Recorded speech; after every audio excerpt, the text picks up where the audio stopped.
I laid in the recovery room, my third daughter in 2.5 years, pink and fresh and peaceful in my arms. Contrary to popular belief, I was so happy to have another girl. I grew up with 2 sisters, and while I'm sure our teenage years were at times a bit tumultuous for my parents, my sisters are now my dearest friends. My parents arrived in the middle of the night, and my mom, grinning from ear to ear, walked over to my bed. "You didn't have to drive all the way up here. It's like 3 hours," I said sleepily. "Oh, honey," she said, "this is a momentous, joyous day for your father and me. Nothing could have kept us away from telling you in person that payback is a bitch, sucker." With that, she snapped a picture, gave my dad a high five, and laid rubber out of the parking lot. Growing up, my family didn't have a lot of extra money, but one year we splurged and went on a vacation. Now, many people would say that camping in the boondocks in the middle of August isn't a vacation. And those people are what I like to call right. But the worst part of the vacation wasn't the insufferable mosquitoes, the mind-numbing boredom, or even trying to leverage my youth to hitchhike a ride home with random strangers. No, the worst part of the vacation was the trip down and back. Of course, my entire family couldn't all squeeze into the cab of my dad's pickup truck, so my 2 sisters and I had to ride in the back of a truck for 2 hours. To make matters worse, before we pulled out of our driveway, my mom tossed an empty coffee can at us and said, "Hey, look, girls, it even comes with its own bathroom." Before I could open my mouth to protest, she said, "Oh, Hannah, just watch out for the perverts before you pee and everything will be fine." If you've never ridden in the back of a truck, let me explain what it's like. First, close your eyes, then take a deep breath. Now imagine that you've died and gone to hell.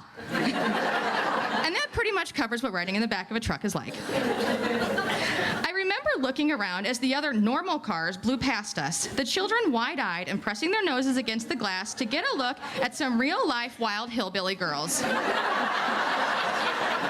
I tried to hide under the running boards while my sisters roared with laughter as they threw coffee cans full of their own hot, steaming urine onto their windshields.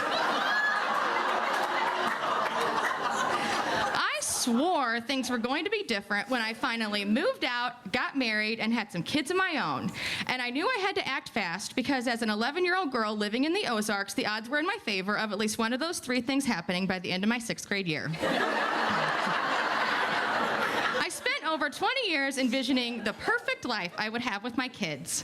We'd spend our days strolling through museums, swapping gossip magazines as we got our toes done, taking long naps, and in the day sitting around the fire talking about all the boys we have crushes on. But then I actually had kids, and things were a little bit different. Once, a few weeks after my second daughter was born, I wore the same underwear for 5 days straight. Sometimes, if I go a really long time without talking to another adult, I start acting out scenes from Dirty Dancing in the playroom. I haven't pooped without someone looking me square in the eye since 2010. I think about the months I worked on my master's thesis as I eat cold and stale macaroni and cheese out of the pan over the kitchen sink in my pajamas. I think about the business trips I took to exotic locations and vacations I took to Europe as my daughter looks at me and says, "Mommy, the poop is coming out of me now the moment the zoo train leaves the station." I think about how I gave presentations to CMOs of some of the world's largest companies as I sniff someone's butt. Actually, those two are sort of the same thing.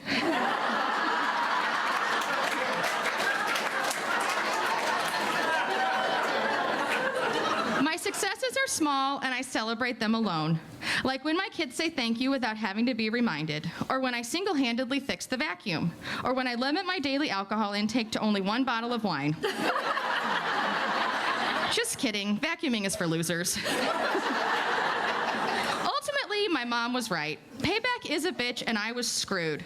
I quickly found out that motherhood is like doing the splits. When you watch someone else do it, it looks easy and fun. But when you finally try it for yourself, you end up curled up in a little ball screaming, "My vagina, my vagina! Oh, Christ in heaven, I think my vagina just tore all the way to my butthole!" You know what I'm talking about, sir. And then you cry yourself to sleep because you'll never be a cheerleader. Suddenly, overnight, everything my mom had ever done made so much sense to me. I found out that "we'll see" means the actual answer is hell to the nizzo, but I haven't taken my Zoloft yet today, and I swear to all that is holy that I will drive this minivan straight into a concrete pylon if you throw a tantrum right now. And I learned that the maddeningly frustrating "because I said so" is a kinder way of saying "because I'm gonna go Lizzie Borden up in this mother if we have to watch How the Grinch Stole Christmas one more time." And my life isn't the perfection I thought it would be when I was 11. When I walk into the room to get my 1-year-old up from her nap, her eyes sparkle and she bounces up and down as she says, "Not you, I want Daddy," and claws at my eyes. And when I play make-believe with my 2-year-old, she's always the princess and I'm always Shrek because I'm really, really huge. And last week, I went to give my 3-year-old a high five, and she told me that I better get those Lee press-ons out of her face. And at least once a day, they do something that makes me laugh until my stomach hurts. Even though motherhood didn't turn out the way I dreamed it would be when I was 11, my life is perfect in a way I never could have imagined. Too sacred to be captured with mere words. Love so ferocious, the very thought of losing it will make you weep. And this time is fleeting. I try to hang on to every moment, every memory, because I know that in a few months, I'll look back on today and remember only a few of the blurred out highlights. And before I know it, my girls will be rolling their eyes, pointing out everything I'm doing that they think is wrong, and telling me how they're going to do it all differently when they have kids of their own. And I'll just laugh and tell them exactly what my mom told me. Just watch out for the perverts and everything will be fine.